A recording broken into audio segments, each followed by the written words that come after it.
Buenos días y bienvenidos. Hoy vamos a analizar una idea que, suena a ciencia ficción, pero cuyos cimientos parece que se están construyendo mientras hablamos. Hablamos del concepto de la post-web. Hola, buenos días. Para analizarlo nos vamos a sumergir en un informe fascinante que se llama así, The Post-Web, de Jasper de Mayeri, Jamie Burke, Grace Casiatore y, un montón de gente de Outlier Ventures. Sí, es un trabajo muy completo.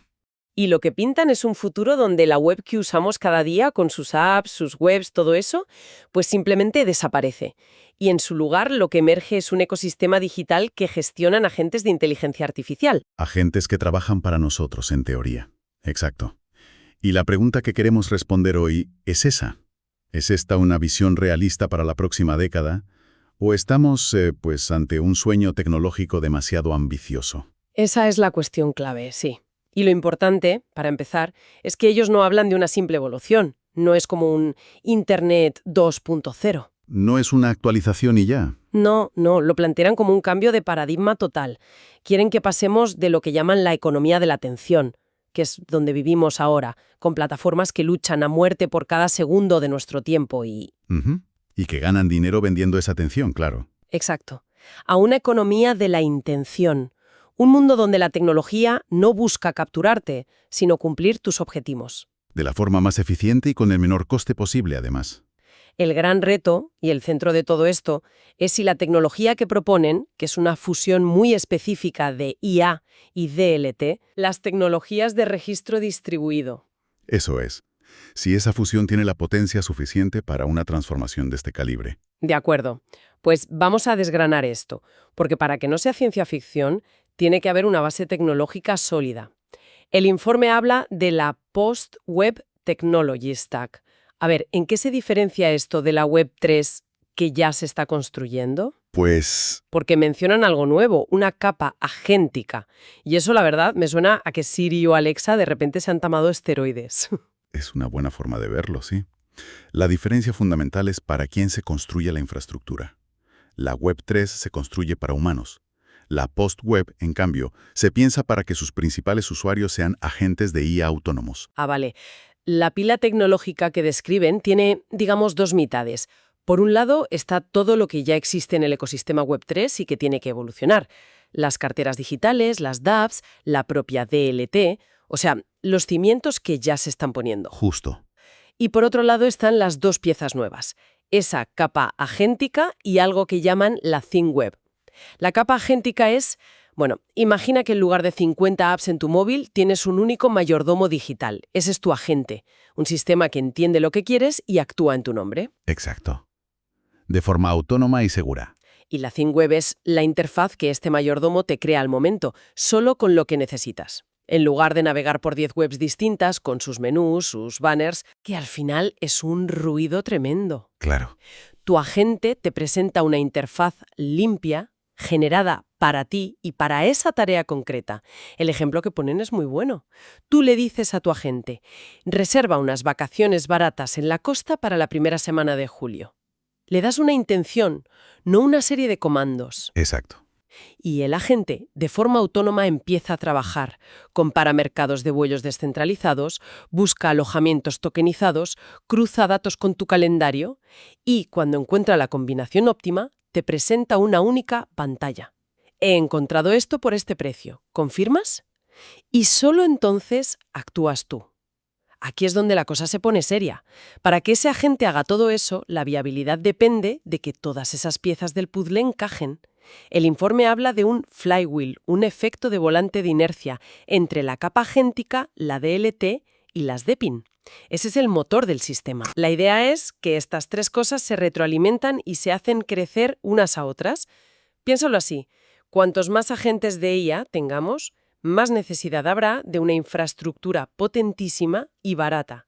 Ahí entran las DePIN, las redes de infraestructura física descentralizada, que, si no me equivoco, son redes tipo Airbnb, pero para recursos digitales, ¿no? Gente que alquila la potencia de su ordenador que no usa. Tal cual. Es una forma de crear una infraestructura global sin una sola empresa detrás. Entonces, los agentes demandan esa infraestructura, la DePIN. A su vez, toda esa actividad económica, millones de agentes haciendo microtransacciones, necesita ser verificado de forma transparente. Y sin un intermediario que se lleve una comisión. Ahí es donde entra la DLT, la tecnología blockchain, para garantizar la confianza. Y para cerrar el círculo, una DLT más robusta permite que los agentes hagan tareas todavía más complejas, lo que a su vez aumenta la demanda de DePIN. Es un ciclo que, en teoría, se acelera a sí mismo. Pero espera, si ese ciclo se acelera y escala, una economía global con millones de agentes autónomos realizando transacciones por valor de billones, a mí me suena a que podría ser un caos. ¿Quién pone las reglas de tráfico aquí? Es la preocupación más lógica, sí. Me viene a la cabeza un sistema que solo podría funcionar bajo un nuevo orden global, una especie de gobierno mundial que imponga unas leyes universales para controlar a estas IAs, ¿no? Claro. Y de hecho el informe le dedica mucho espacio a eso. Pero la solución que proponen no es un gobierno mundial centralizado, que sería repetir errores. Proponen un concepto que llaman colectivismo fluido. Colectivismo fluido. Para entenderlo, hay que mirar el problema que tenemos ahora mismo en Web3 con la gobernanza, con las DAOs. Las organizaciones autónomas descentralizadas. El gran sueño de la democracia digital. El gran sueño que en la práctica no está funcionando del todo bien. Los usuarios tenemos el derecho a votar, a decidir. El problema es que la participación es bajísima. El informe cita un estudio sobre 50 de las DAOs más grandes que muestra una participación media del 1,77%. Un 1,77%. O sea que el gran sueño de la democracia de Web3 se está muriendo de aburrimiento y falta de tiempo. La gente no quiere votar sobre la política de tesorería de un protocolo un martes por la tarde. Exacto. Y aquí la Post-Web propone una solución que es casi una paradoja. Para salvar la democracia descentralizada, tenemos que delegarla en una IA. En este nuevo modelo, son nuestros agentes los que ejecutan esos derechos de gobernanza en nuestro nombre, basándose en nuestras preferencias y valores. Un momento. ¿Me estás diciendo que, para solucionar la apatía de los votantes, le damos nuestro voto a un algoritmo? Suena a que estamos intentando apagar un fuego con gasolina. Suena arriesgado, sí. ¿Qué impide que una IA superinteligente o un grupo de ellas simplemente tome el control de todo? Me parece un riesgo gigantesco. ¿Y lo es? De hecho, los autores lo señalan explícitamente como el riesgo de externalizar los derechos recientemente adquiridos. Advierten, y esto es casi una cita, que entregar estos derechos a agentes impulsados por IA, la tecnología más centralizadora que hemos conocido, podría destruir los principios de la gobernanza descentralizada. Vale, entonces, ¿cuál es la salvaguarda? ¿Cómo evitamos que nuestro mayordomo digital se convierta en nuestro dictador digital? La propuesta no es un salto al vacío. Abogan por una implementación muy gradual, al principio con sistemas híbridos de humanos en el bucle, donde las decisiones más críticas siempre requieran una validación humana. Ah, bueno. Y también hablan de crear sistemas inmunitarios digitales, defensas contra posibles ataques de algoritmos hostiles. No se trata de un decálogo de leyes impuesto desde arriba, sino de un sistema de equilibrios integrado en la propia tecnología. Es un equilibrio muy delicado. Vale, es un equilibrio delicado, pero si funcionan, las ventajas podrían ser enormes. Si hacemos un balance y empezamos por el lado bueno, ¿cuáles son los grandes beneficios? Ya hemos hablado de la eficiencia, de pasar de que nos vendan a que nos sirvan. Esa es la principal, ¿sí? Resultados óptimos para nosotros con una extracción de valor mínima. Pero hay otras muy claras. La primera es la automatización a una escala que hoy no podemos ni imaginar. Los agentes se encargarían de la compra, las facturas, la logística, lo que en teoría nos liberaría para centrarnos en cosas más humanas. Justo, en la creatividad, las relaciones, el aprendizaje. Y luego se abren mercados completamente nuevos, por lo que decíamos de las DePIN. ¡Claro! Surgen nuevos modelos económicos. Estas redes permiten que cualquiera pueda monetizar la capacidad ociosa de sus dispositivos. Y no es una teoría. El informe menciona que ya hay proyectos DePIN que ofrecen servicios de computación con GPUs hasta un 72% más baratos que proveedores como Amazon o Google. Espera. ¿Has dicho un 72% más baratos? Un 72%. Eso es una barbaridad. No es una mejora incremental, es un cambio de juego para industrias enteras, desde el cine hasta la investigación. Las interfaces se generan sobre la marcha, se adaptan a ti. Se acabaría el tener que aprender a usar 100 aplicaciones. La tecnología por fin se adaptaría a nosotros. Bien, ese es el lado luminoso. Ahora vamos al otro lado de la balanza, los retos. Y hemos tocado el riesgo existencial de la gobernanza, que no es poco. ¿Qué más hay en esa lista? Pues identifican 3 barreras principales. La primera y la más obvia es la regulación. La incertidumbre regulatoria global es un freno de mano echado. Estamos hablando de reinventar sectores enteros. Sin reglas de juego claras, la inversión a gran escala es muy arriesgada. Luego están los límites de la propia tecnología. Aún no estamos ahí, ¿verdad? Aún no. La escalabilidad, la interoperabilidad, los costes siguen siendo un desafío enorme.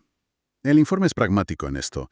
Reconocen que el sistema tendrá que apoyarse en sistemas centralizados durante un tiempo. No son puristas, buscan un camino práctico. Y el tercer punto, me imagino, es el dinero, el coste de construir todo esto. Exacto. Es increíblemente intensivo en capital. Pero aquí entra en juego un factor muy del ecosistema cripto. Las redes tokenizadas tienen una capacidad única para atraer capital de riesgo y crear incentivos económicos para que los primeros usuarios ayuden a construir la red. Vale, todo esto a nivel macro es fascinante, pero vamos a bajarlo a tierra. ¿Qué significa para el ciudadano medio? ¿Cuál es nuestro rol en esta sociedad post-Web 3? ¿Cómo se integra un joven que entra al mercado laboral? ¿Y qué hacen las personas de, digamos, 50 años en adelante? Pues, al contrario de lo que podría parecer, el rol cambia de consumidor pasivo a contribuyente activo. El ciudadano medio puede participar de varias maneras, y esto no depende de la edad. La primera es lo que el informe llama la capa soberana. Que viene a ser lo que hablábamos de las DEPIN, ¿no? Poner mis recursos a trabajar para la red. Precisamente. Es como si hoy, además de consumir electricidad, tuvieras paneles solares y vendieras el excedente. Pues lo mismo, pero con tus recursos digitales. Tu capacidad de computación, el espacio de tu disco duro o incluso los datos que generas, siempre con tu permiso. O sea que parte de nuestra actividad económica consistiría en ser gestores de nuestra propia pequeña infraestructura. Esa es una parte. La otra es la gobernanza, ya sea ejerciéndola directamente o delegándola de forma informada. Y la tercera es la contribución de datos y contexto. Nuestras wallets evolucionan para gestionar nuestra personalidad digital, identidad, reputación, permisos, y nosotros tenemos el control absoluto. Y la pregunta del millón, el trabajo. Si los agentes automatizan tantísimas tareas, ¿qué nos queda a nosotros? ¿A qué se va a dedicar un joven que hoy está estudiando una carrera que quizá ni exista en 15 años? El informe no da respuestas concretas por edad. Sería especular, pero sí apunta a una disrupción masiva.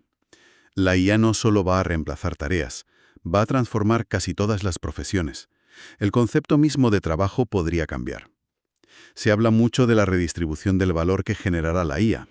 ¿Y cómo se supone que funcionaría esa redistribución? Una de las ideas que plantean es que los trabajadores del conocimiento, abogados, médicos, creativos, puedan contribuir con su experiencia a entrenar los grandes modelos de IA.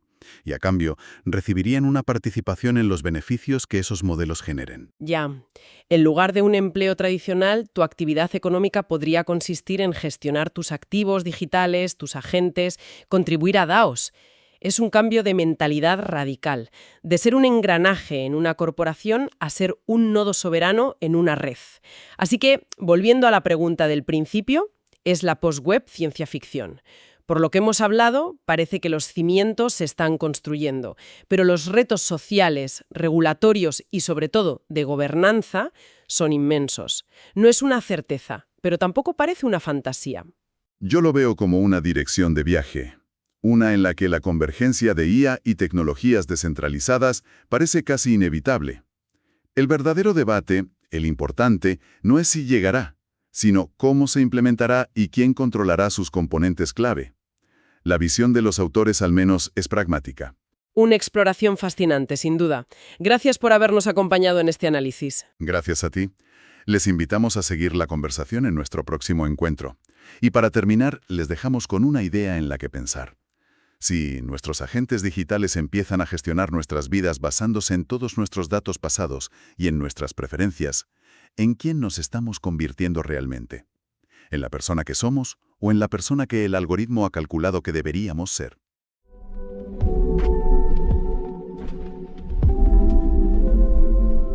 Gracias por venir, los esperamos en el próximo episodio. Suscríbanse, chao.